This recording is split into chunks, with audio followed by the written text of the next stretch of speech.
बिस्मिल्लाहिर्रहमानिर्रहीम। My name is Ishan Ahmad.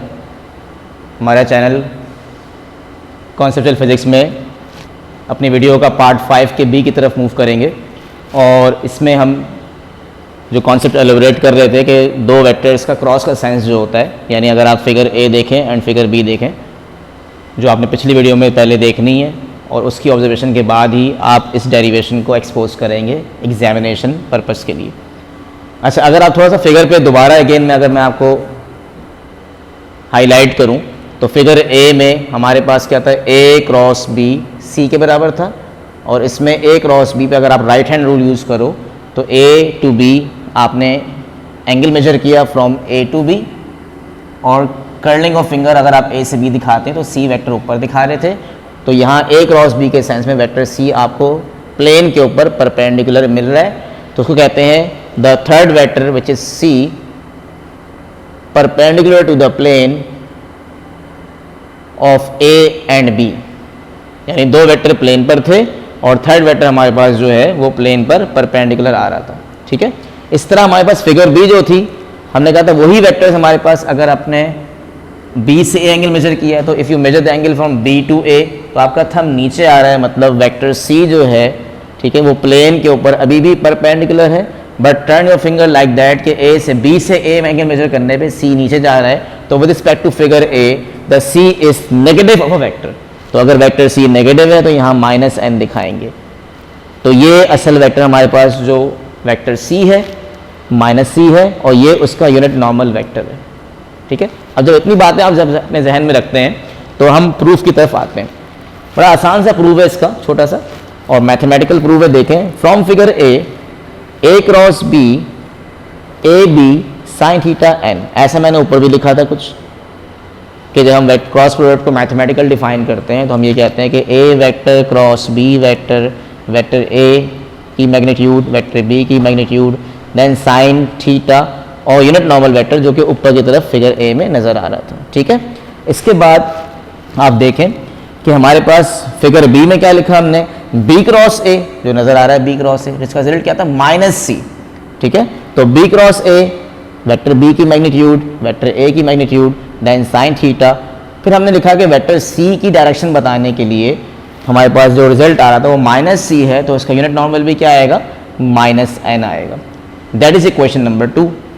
अच्छा, equation number 2 को थोड़ा सा अरेंज करते हैं, अरेंज इन द सेंस कि ए क्रॉस बी, अगर ये बी इंटू ए, ये मैग्नीट्यूड्स हैं, मैग्नीट्यूड्स के ऑर्डर को चेंज कर सकते हैं। अगर b as a numerical number ये 4 है, फर्ज करें ये 5 है, वेक्टर b की लेंथ 5 सेंटीमीटर है, इसकी लेंथ 4 है, तो 5 4 = 20।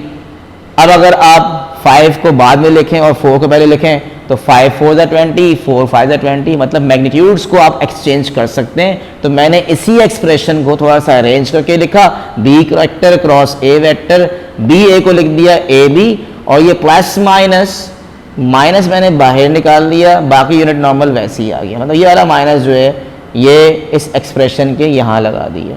और मैंने फिर ग्रीन कलर का अगर आप देखें, ये ग्रीन कलर का मैंने थोड़ा सा शो किया है, माइनस साइन को छोड़कर A B sine theta N, A B sine theta N by equation 1, यानी इक्वेशन 1 को देखो, A B sine theta N, ये पूरा फॉर्म जो है ये बराबर किसके है, A vector cross B vector. तो मैंने पहले छोटा सा दिखा दिया, ग्रीन कलर का हाईलाइट किया और ग्रीन कलर का हाईलाइट क्या किया कि A B sine theta N जो है वो ए क्रॉस बी है। तो क्यों ना मेरे पास जो करंट एक्सप्रेशन चल रही है B vector cross A vector equal to minus मैंने वैसे ही रख दिया और A B sine theta N को मैंने क्या पुट किया, ए क्रॉस बी, जो कि मैंने यहाँ लिखा है। अब आप ये देखें कि B cross A is equal to negative of B cross A. ठीक है, या तो ये रिजल्ट आ रहा है हमारे पास बाय सिंपल मैथमेटिकल ट्रीटमेंट, या फिर हमारे पास इस रिजल्ट को यूं भी लिख सकते हैं कि आप चाहें तो ए क्रॉस बी पहले लिख दें equal to minus B cross A बाद में लिख दें, इससे कोई फर्क नहीं पड़ता, बस ये रिजल्ट पढ़ना आना चाहिए कि B cross A is negative of A cross B या फिर A cross B is negative of B cross A, दोनों जगह पे किसी एक जगह पर माइनस साइन लगा दें। ठीक है, तो ये लिख लें, यूं लिख लें, यूं लिख लें, एक ही बात है। एग्जाम में लिखा हुआ इस तरह होता है, इसलिए मैंने इसी एक्सप्रेशन को दूसरे अंदाज से दूसरे सेंस से यूँ लिख दिया ताकि ऊपर जो आपके पास टू प्रूफ में जो एक्सप्रेशन लिखी गई है वो इससे मैच कर जाए। नंबर 1 मतलब एग्जाम में जैसा दिया जाता है वैसा हम लिख के आखिर में फाइनली शो करते हैं, ठीक है। बट आप ये बड़ी इंपॉर्टेंट बात याद रखें कि A cross B equal to का मतलब बराबर है माइनस ऑफ B क्रॉस है, यानी A क्रॉस B का रिजल्ट पहले ऊपर आ रहा था वेक्टर C, फिर उसी का रिजल्ट क्या है B क्रॉस A का रिजल्ट क्या है, उसी वेक्टर का नेगेटिव वेक्टर आ गया। मतलब इन दोनों में डायरेक्शन का फर्क है, ये डायरेक्शन यहाँ पर ऊपर मिल रही है, यहाँ डायरेक्शन नीचे मिल रही है। इसलिए तो कह रहा हूँ कि A क्रॉस B जो है is equal to negative of B cross A। A cross B का रिजल्ट अगर ऊपर की तरफ मिलता है वेक्टर C, तो B क्रॉस A में भी वेक्टर उतना ही लेंथ वाइज उतना ही, जितना थंब ऊपर जा रहा है उतना ही थंब, उतनी लंबाई का थंब नीचे आ रहा है। बट ये C है और ये माइनस C है, बट डायरेक्शन वाइज ये एक दूसरे के रिजल्ट्स में क्या है, अपोजिट हैं।